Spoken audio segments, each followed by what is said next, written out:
લોકો તો ક્યાં ભગવાનનું પણ કઈ સારું બોલે છે। દરેક માણસે ક્યારેક તો એવું કહ્યું જ હોય છે કે ભગવાન પણ મારી સામે નથી જોતો, ભગવાન જેવું કઈ છે જ નહીં। માણસ જો ભગવાનને પણ ન છોડતો હોય તો બીજા માણસને ક્યાંથી છોડવાનો? બદદુઆ આપવાથી બદદુઆ લાગી જતી નથી। બદદુઆ લાગતી હોત તો ક્યારનું કેટલું બધું ખતમ થઈ ગયું હોત। હા, કોઈનું દિલ ન દુભાય તેનું ધ્યાન રાખવાનું હોય છે। આપણે કહીએ છીએ કે કોઈની આય કે નિયાબા લાગે છે, પણ એ આય કે નિયાબા પવિત્ર, ભોળા, પુણ્યશાળી એવા ભગવાનના માણસના હોય ને એના જ લાગે। બાકી ખોટા નાટક કરનારાના નિયાબા કે બદદુઆ તો શું? સુખી થાઓના આશીર્વાદની બદલે ભગવાન આપણને પાવલી પણ ના આપે। જાણી જોઈને કોઈના દિલને ઠેસ ન પહોંચાડો તો તમારે કોઈની બદદુઆથી ડરવાની જરૂર નથી। ક્યારેક એવું થઈ જાય તો ખરા દિલથી સોરી કહી દો।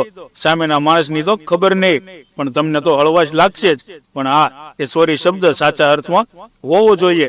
બાકી તો આજકાલ આ સોરી શબ્દને લોકોએ હવે આવ ચીપ કરી નાખ્યો છે। વાત વાતમાં બસ સોરી કહી દે એટલે આપણે બધું જ ભૂલી જવાનું।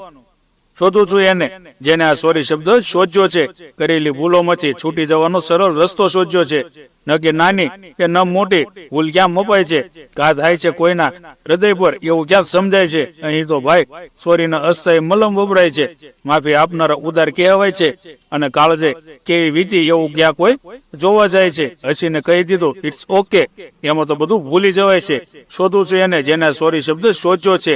પૂછી લઉં જો એ મને મળી જાય કે શું ક્યારે તમારી લાગણી દુભાવી છે ખરી? અને સોરીના આ મલમથી શું એમાં રાહત અનુભવી છે ખરી? સમજાતું નથી કે દોસ્ત મને સંબંધોમાં આટલી લાપરવાહી કેમ વર્તાય છે? આજે આ સંસારમાં પ્રેમની આટલી અછત કેમ વર્તાય છે?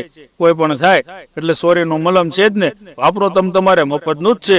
મારી વાતનું ખોટું લાગ્યું હોય તો હું નિલેશ અર્જનભાઈ બરવાળિયા તમારી માફી માંગુ છું અને સોરી શબ્દનો મલમ લગાવું છું। ભૂલ ચૂક માફ।